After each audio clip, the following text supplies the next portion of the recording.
Live and direct. Can I turn the phone? No, I gotta hold the phone this way.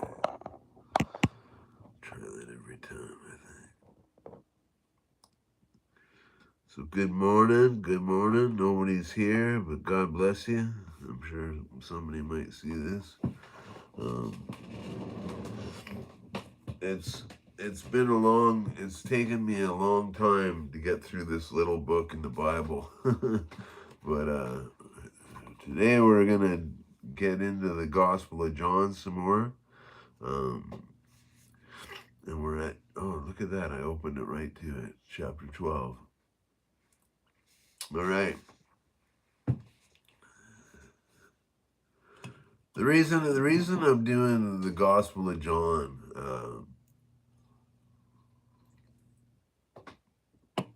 is because John's Gospel was the Gospel written for the Gentiles, like the non-Jewish people. Um, and it's the God, it shows you how to get saved, how to become born again. It's a very important book, talks a lot about the wonderful things Jesus did on earth, and eventually, well, we know how it all ends up. But yeah, so let's get into it some more. Chapter 12 of the New Living Translation. 6 days before the Passover celebration began, Jesus arrived in Bethany, the home of Lazarus, the man he had raised from the dead. A dinner was being prepared in Jesus' honor. Martha served, and Lazarus was among those who ate with him. Then Mary took a 12-ounce jar of expensive perfume made from essence of nard, and she anointed Jesus' feet with it, wiping his feet with her hair. The house was filled with the fragrance. But Judas Iscariot, the disciple who would soon betray him, said, "That perfume was worth a year's wages. It should have been sold and the money given to the poor." Not that he cared for the poor. He was a thief, and since he was in charge of the disciples' money, he often stole some for himself. Jesus replied, "Leave her alone. She did this in preparation for my burial. You will always have the poor among you, but you will not always have me." When all the people heard of Jesus' arrival, they flocked to see him and also to see Lazarus, the man who Jesus had raised from the dead. Then the leading priests decided to kill Lazarus too, for it was because of him that many of the people had deserted them and believed in Jesus. The next day, the news that Jesus was on the way to Jerusalem swept through the city. A large crowd of Passover visitors took palm branches and went down the road to meet him. They shouted, "Praise God! Blessings on the one who comes in the name of the Lord. Hail the King of Israel." I can never pronounce that right. Israel. Israel. Hail to the King of Israel. Jesus found a young donkey and rode on it, fulfilling the prophecy that said, "Don't be afraid, people of Jerusalem. Look, your king is coming, riding on a donkey's colt." His disciples didn't understand at the time that this was a fulfillment of prophecy, but after Jesus entered into all his glory, they remembered what had happened and realized that these things had been written about him. Many in the crowd had seen Jesus call Lazarus from the tomb, raising him from the dead. They were telling others about it. That was the reason so many went out to meet him, because they had heard about this miraculous sign. Then the Pharisees said to each other, "There's nothing we can do. Look, everyone has gone after him." Some Greeks who had come to Jerusalem for the Passover celebration paid a visit to Philip, who was from Bethsaida in Galilee. They said, "Sir, we want to meet Jesus." Philip told Andrew about it, and they went together to ask Jesus. Jesus replied, Now is the time, now the time has come for the Son of Man to enter into his glory. I tell you the truth, unless a kernel of wheat is planted in the soil and dies, it remains alone. But its death will produce many new kernels, a plentiful harvest of new lives. Those who love their life in this world will lose it. Those who care nothing for their life in this world will keep it for eternity. Anyone who wants to serve me must follow me, because my servants must be where I am, and the Father will honor anyone who serves me. Now my soul is deeply troubled. Should I pray, Father, save me from this hour? But this is the very reason I came. Father, bring glory to your name. Then a voice spoke from heaven, saying, I have already brought glory to my name, and I will do it again. When the crowd heard the voice, they thought it was thunder, while others declared an angel had spoken to him. Jesus told them, The voice was for your benefit, not mine. The time for judging this world has come when Satan, the ruler of this world, will be cast out. And when I am lifted up from the earth, I will draw everyone to myself. He said this to indicate how he was going to die. The crowd responded, We understood from the scripture that the Messiah would live forever. How can you say the Son of Man will die? Just who is this Son of Man anyway? Jesus replied, My light will shine for you just a little longer. Walk in the light while you can, so that the darkness will not overtake you. Those who walk in the darkness cannot see where they are going.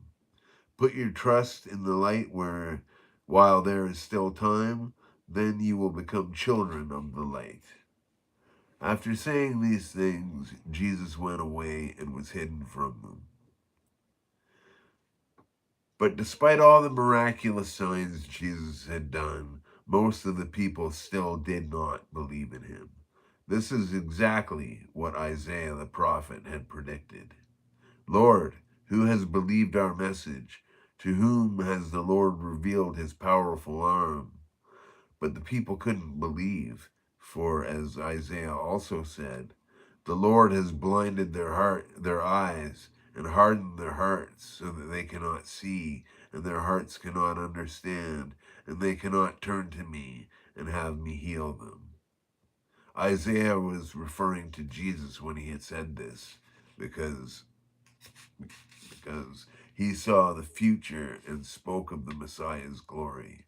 Many people did believe in him, however, including some of the Jewish leaders, but they wouldn't admit it for fear the Pharisees would expel them from the synagogue, for they loved human praise more than the praise of God.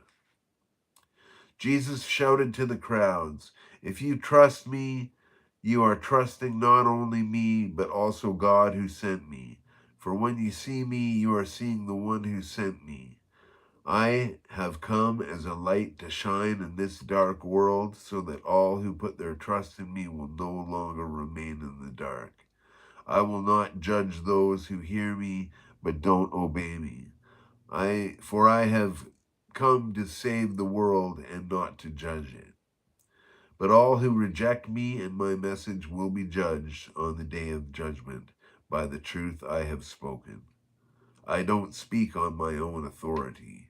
The Father who sent me has commanded me to say and how to say it. And I know his commands lead to eternal life. So I say whatever the Father tells me to say. There we go. That's chapter 12 of the Gospel of John. it's a tract. It's kind of a tract that we give out at the church, the Mercy of God Ministries, where I go to church. It comes in like this form, the love letter, and yeah, it's a nice book.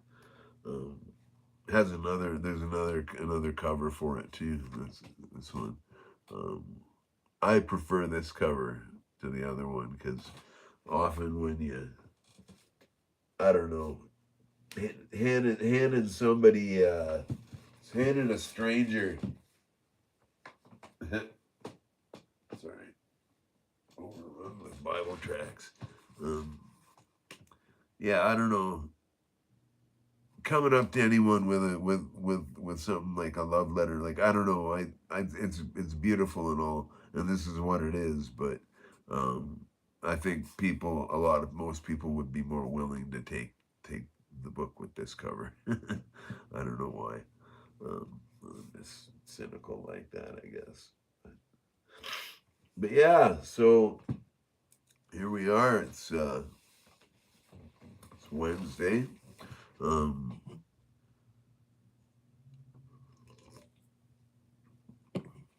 speaking of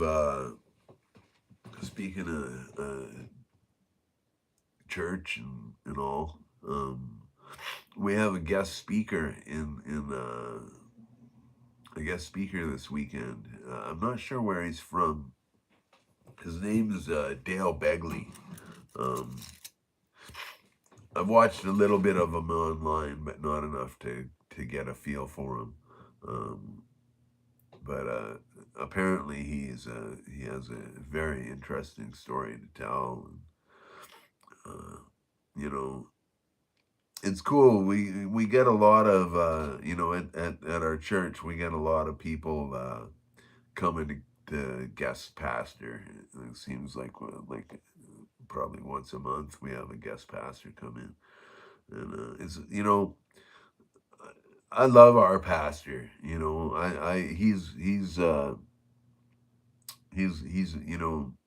I love our pastor. He's a good, solid Bible teaching man. That's why I go to church. It's because I want to learn the Bible better. And Pastor Brian's a good man of God, and that's what we get when we go to church on Sunday. We get Bible. We get Bible, and that's what I like. I also like playing harmonica in the band. That's a real honor. You know, um, it's a real honor. It's funny playing harmonica with the church worship group because the lineup of the group changes from time to time, and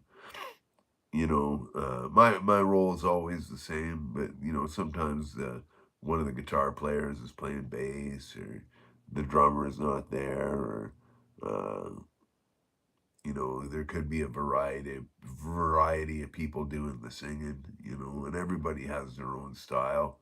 Um, our main worship team leader, his name's Josh, and he's really good at what he does. His songs are really simple. I'm not sure where he gets them from, um, but they're very simple. Um, not that I'm looking for a simple song to play. It's just they're easy to like. It's a familiar feeling. It's not like you're not making people think about the music. You're just uh, there to worship, and you're not there to be entertained. It's not like we're a rock band. But yeah, it's been a real blessing playing in that band. But I guess I gotta play, because we do Thursday night. We have a prayer and worship meeting, which is really cool. Hey, somebody's here. How you doing? Um, yeah, we do this prayer and worship meeting on Thursdays, and it's pretty sparsely attended most of the time, but it's all about quality, not quantity, you know. And but yeah, this guest pastor, he's coming in and he'll be speaking from third. He's taken over the prayer and worship night. He's speaking from Thursday night through to Sunday. So I got to play a lot of harmonica at the church this weekend, which is really cool. Um, One thing I got that has been invaluable to me is these little earplugs, because I often can't hear myself in the monitors just because the way it's set up. But I put one of these in my left ear, and it's like I have my own monitor, you know, because harmonica players have bone conduction in their skulls, so yeah, it's just weird shit. um,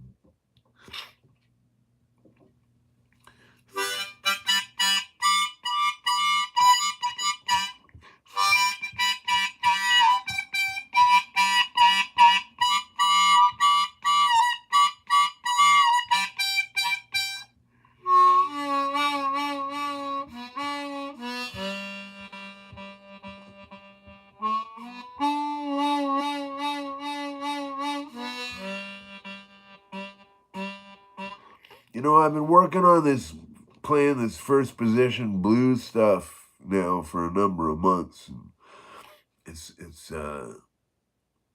so different than second position. You know, um, I don't I've never learned my scales.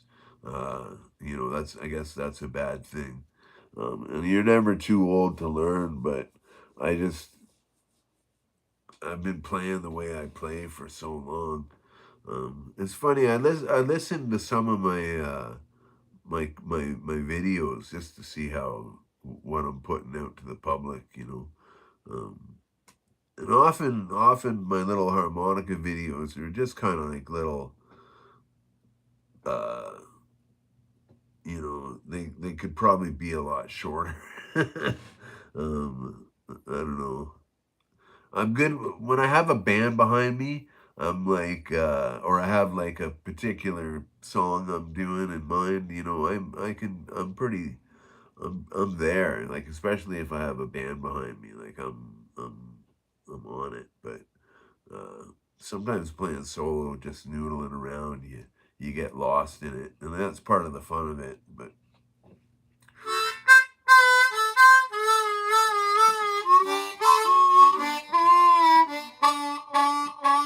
all these old Marine bands that I have, well, they're not old. Hey, Justin. Hey, buddy. I guess you got my message. Uh, I'm just talking about these harmonicas I got right now. I read the 12th chapter in the Gospel of John a little earlier. Um, Yeah, I'm looking at my case of harps here, and I'm you know all these Marine bands that I have. They're probably the last Marine bands that I'm gonna own, uh, just due to the price of Marine bands now. You know, and so I'm wondering whether I should not play them anymore, or just play them till they die and use my like I don't know the it's like the milk expiring, you know. But I kind of want to save them because they're very precious to me. You know, the C harmonica here, uh, Marine band. My children gave me this for my birthday, and I don't ever want to blow it flat. You know.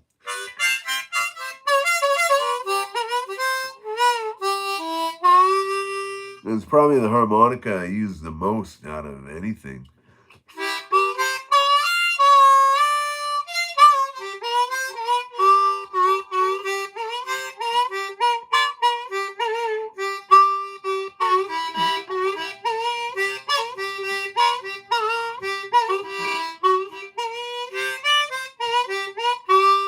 Yeah, I use this harp for everything.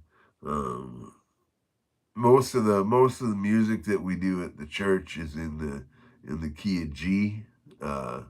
So I play a lot of G and C harmonicas.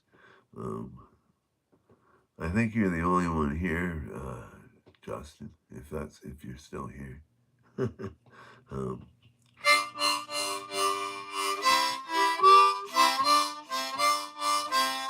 oh, hey, thanks, man.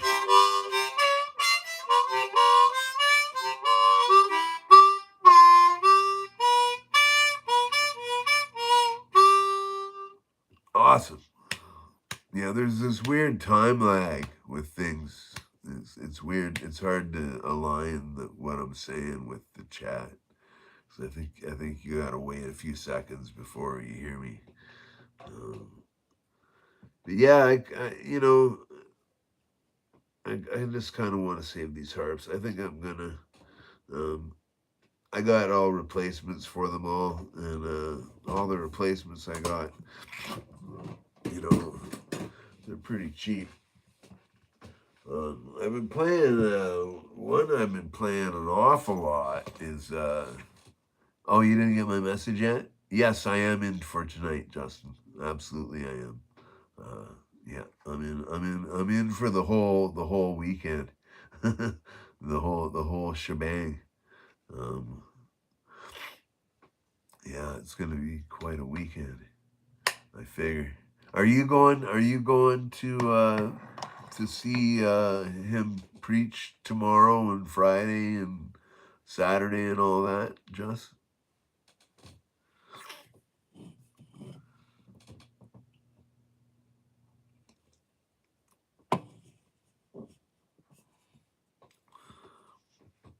I don't know. Anyway, this is a harp I've been playing a lot. This East Top Blues. I've got even worn. I think they make the finish like that, so it can look worn in or something. Yeah, it is this weekend, uh, Justin. As far as I know, unless I'm wrong, uh, I can't really check the website right now. Uh, but yeah, I'm pretty sure. I'm pretty sure it's this weekend.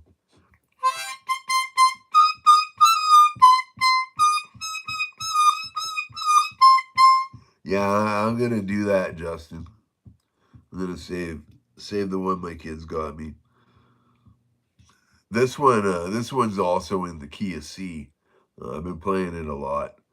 Um, it's a very cool harmonica. It's really bright.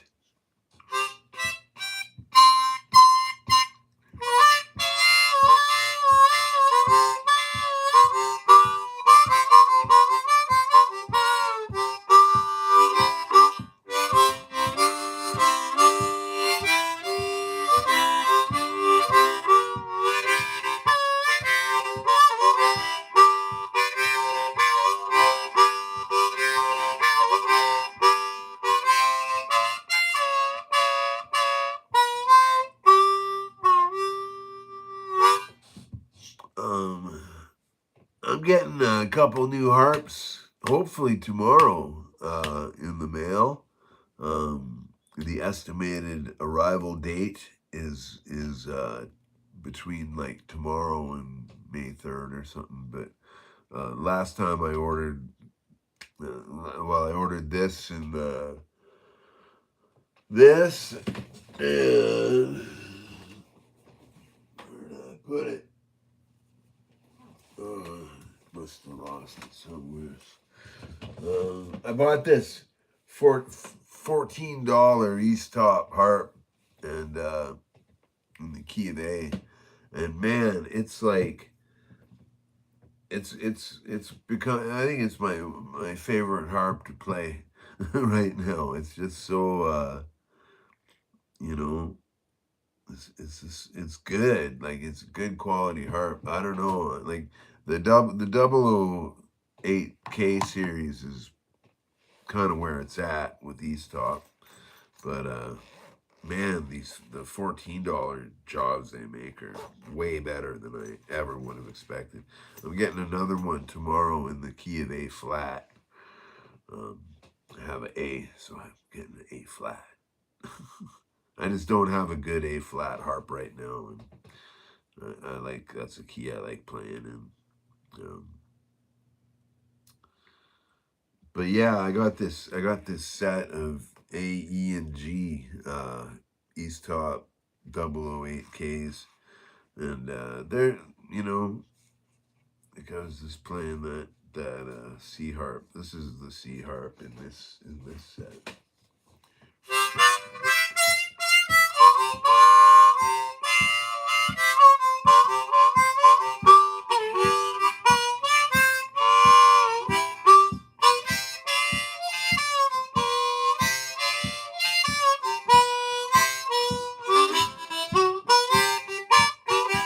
You know,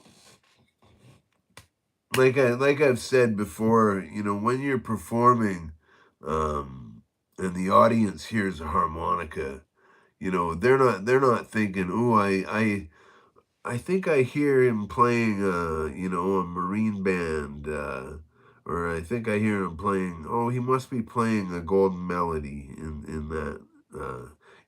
People don't care what you're playing. People don't know what you're playing. You could be playing any kind of harmonica, and people are just gonna say, "Hey, that's a harmonica."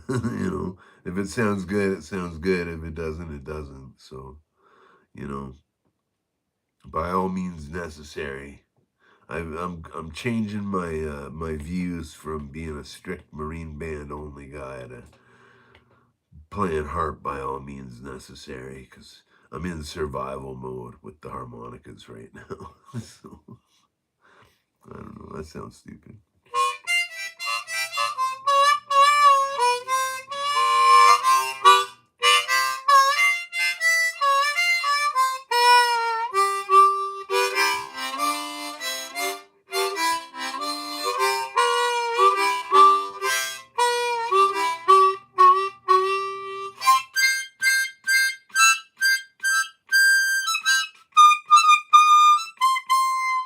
Yeah, love playing harmonica.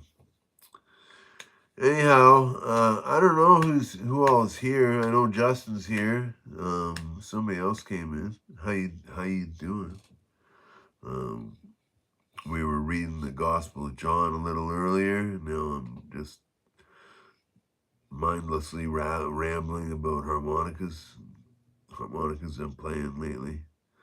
Um, yeah, speaking of harmonicas I'm playing lately, this one never stops blowing me away every time I pick it up. Um, this is a harp I definitely don't want to. It's funny, Dan, Bone Daddy, and I were talking yesterday about boutique gear, like special harmonica pedals and harmonica mics and things like that. And um, the beautiful thing about Bone Daddy and what he does is he makes really good quality equipment for the working musician.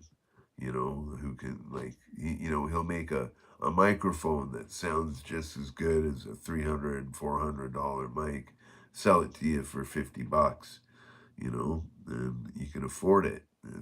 That's the beauty of it. Um, and I think he's kind of taking a break right now because he's a little overworked.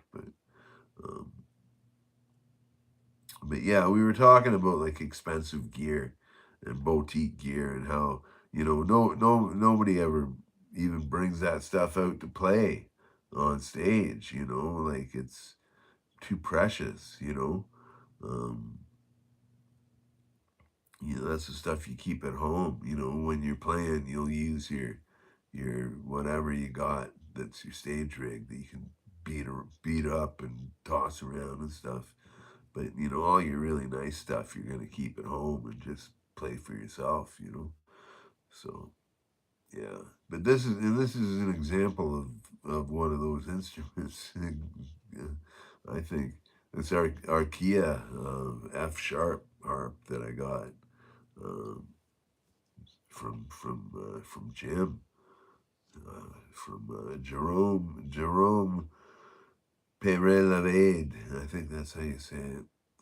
His custom, his, yeah, like vintage guitars, totally like vintage guitars, like any instrument, you know.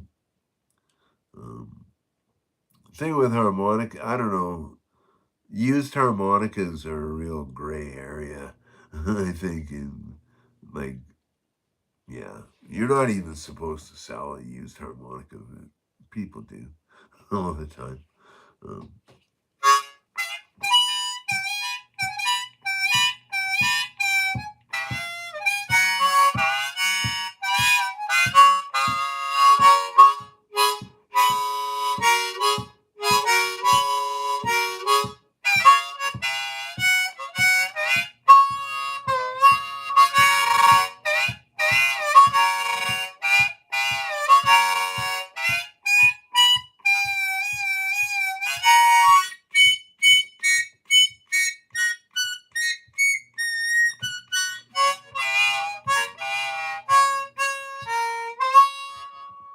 yeah, can't beat a custom harp. This thing almost costs, like when I transferred it to Canadian money. This harp costs like $280. You know, I'm complaining about marine bands costing $1.25. You know, yeah, this is I'll never have a harp like this again. I don't think. You know, I wouldn't spend that much money on a harmonica, but I sure am grateful to have this one. All I have to do is find a blues band that plays in C sharp all the time, and then I'm set. You know.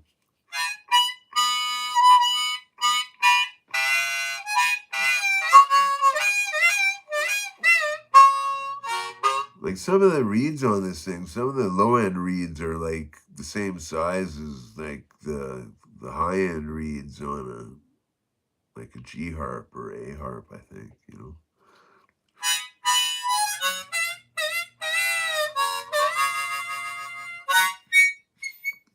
But yeah, F sharp, not a commonly used key.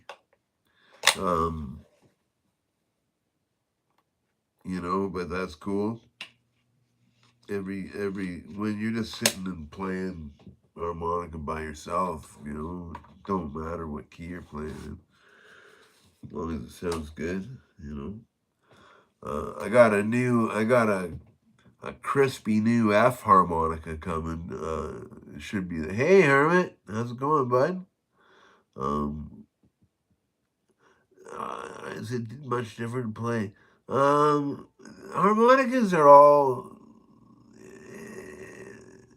I'm glad you're doing all right, Hermit.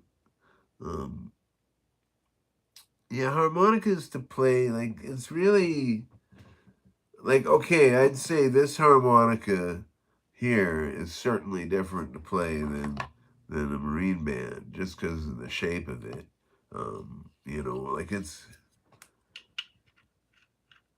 let's see if I can line them up here, which I can't. The shape of it, like it's a bit bigger. It certainly feels different, but it's really not. Between like this and this, it's the same thing basically. Like it's almost the same harmonica, except for a couple little factors. Um, and, they kind of sound the same. What key am I in? Oh, I'm in B flat. But yeah, there's not much. Like I say, whenever you're performing, people don't think about what you're playing. You can be playing a harmonica you buy at the toy store, and if it sounds good, people say, "Hey, that guy can really play harmonica." Um, yeah, it's a cool instrument. I'm really glad I picked it up when I did. kind of become my life in many ways. But yeah, so I don't know what's going on. Does anybody got anything to talk about or say or anything? I know I'm just yakking at you. But this is supposed to be an interactive live stream where we talk about stuff and things. And I just wonder if anybody's got any stuff and things on their mind. That's good. One thing I tried doing the other day was I got this beautiful old ukulele from my friend Jessica. Um, yeah, just this really nice, cool looking ukulele, but it was missing the bridge, right? So I tried making a bridge out of an old harmonica comb. Ah, oh, cup of tea and a pipe sounds awful nice, man. Um, so yeah, I tried doing this, but it was an absolute failure because not only do the strings, well, this string held, but the other one didn't. The reeds keep snapping off, and I don't know. Maybe I can.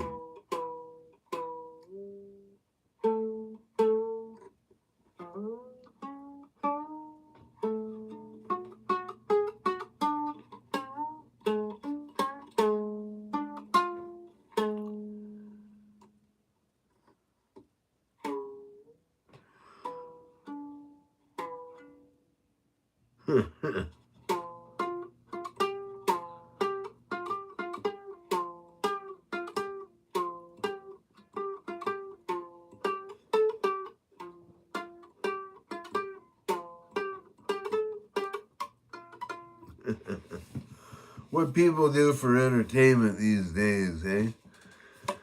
I'm just some nobody from Canada playing.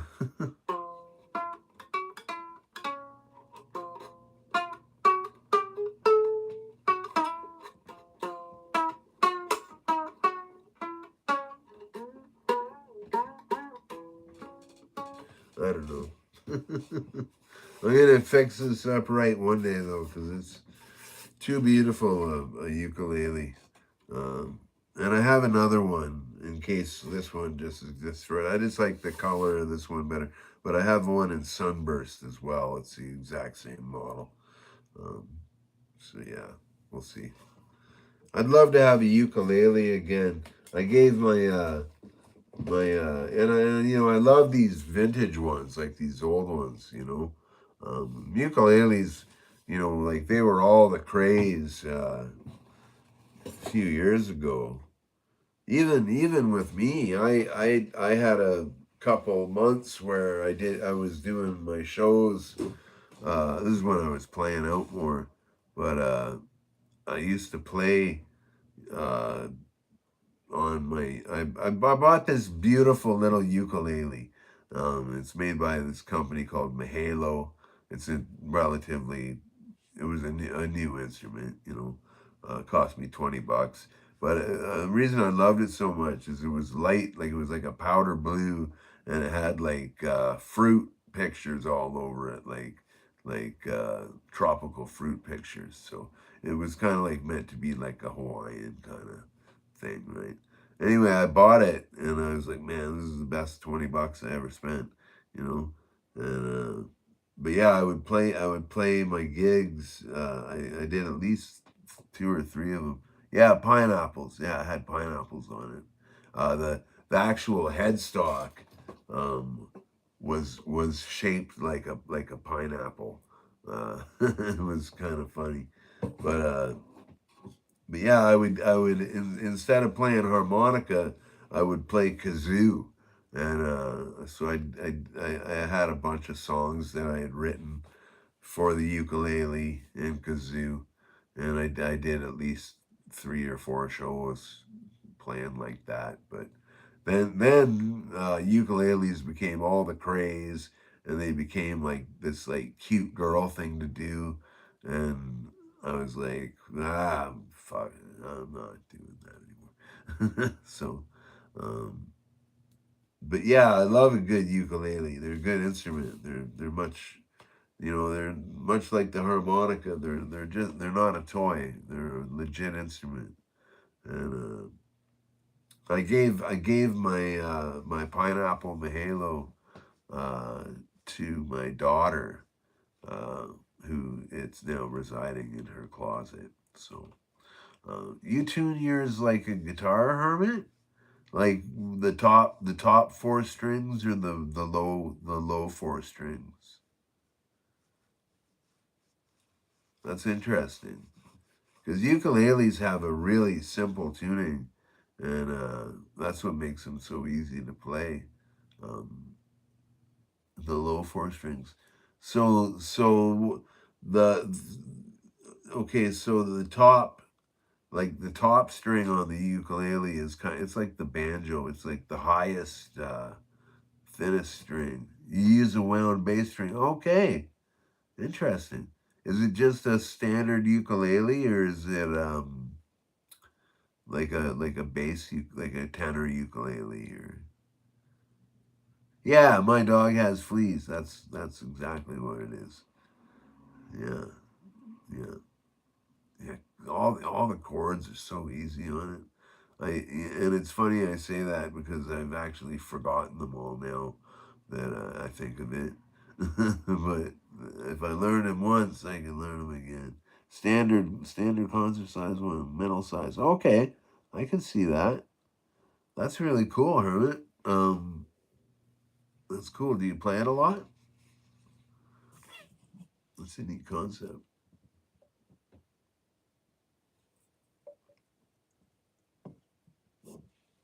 Neat idea. I love you had a steel reservoir. What? Come on now.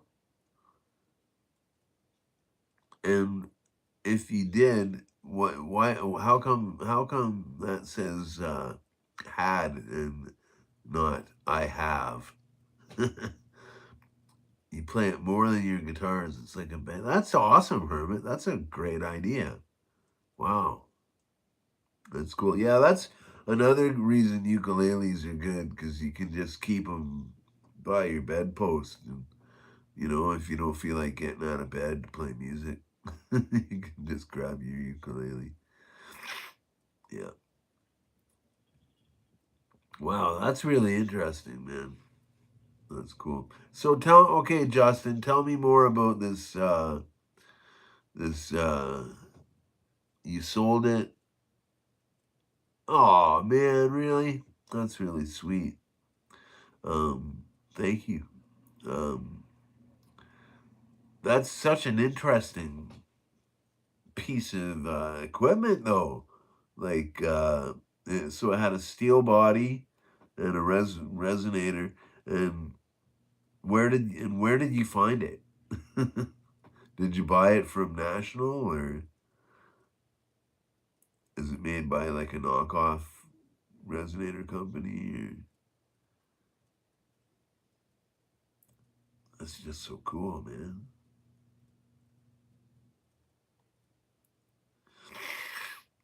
Maybe it was a Johnson. I had that Johnson tricone, man, that my ex-wife gave me as a wedding present.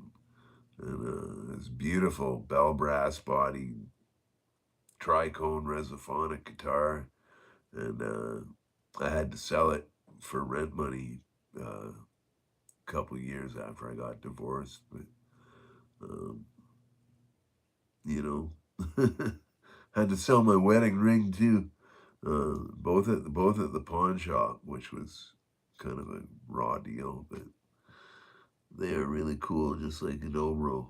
The National is whoa. Okay, $2,000. That's well, that's really awesome, Justin. That's just way too cool. That's the coolest thing I've heard all day. Uh, steel bodied like how did it sound? Like I guess it sounded like a resonator guitar, except ukulele with nylon strings. That's wow, that's just so cool, man. Playing slide on a ukulele, you know, it's hard to do, but you can do it. I've done it. I've done it. I miss building cigar box guitars. I used to love doing that. Speaking of being married, um, it's back when I was married. I had all the tools. Yeah, I bet it was loud. Holy moly, that's so cool. But yeah, when I was married, I used to build cigar box. Well, okay, when I was married and before the tobacco laws got insanely stupid here in Canada, you know, we actually had a nice cigar shop in town where I would go down and they would save boxes for me, and some of them were really interesting, um, very cool. And my ex wife had all the tools, like all the power tools that I needed, and all the like things like braces that you hold it down to the table with, and like paint, so I could paint them up with like blackboard paint and stuff. uh, and some of them were really nice.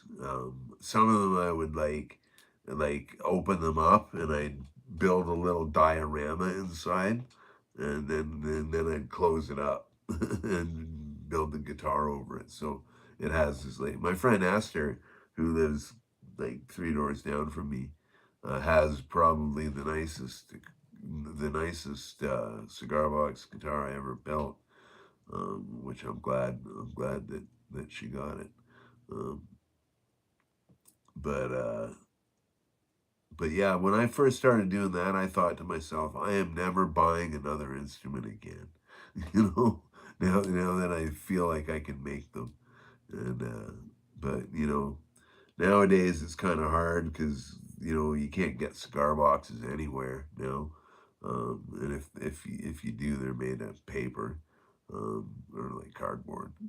Um,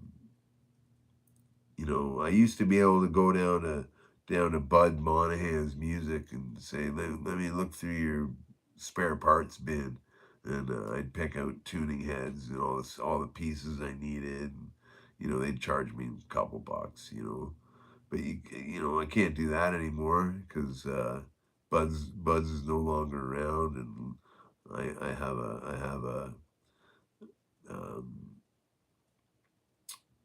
a bad relationship with the big box music store in town, and yeah, this is I can't build. It's really hard to build them now unless I find the parts, and I just don't have time, and especially now at this point in my life when like my world's going crazy.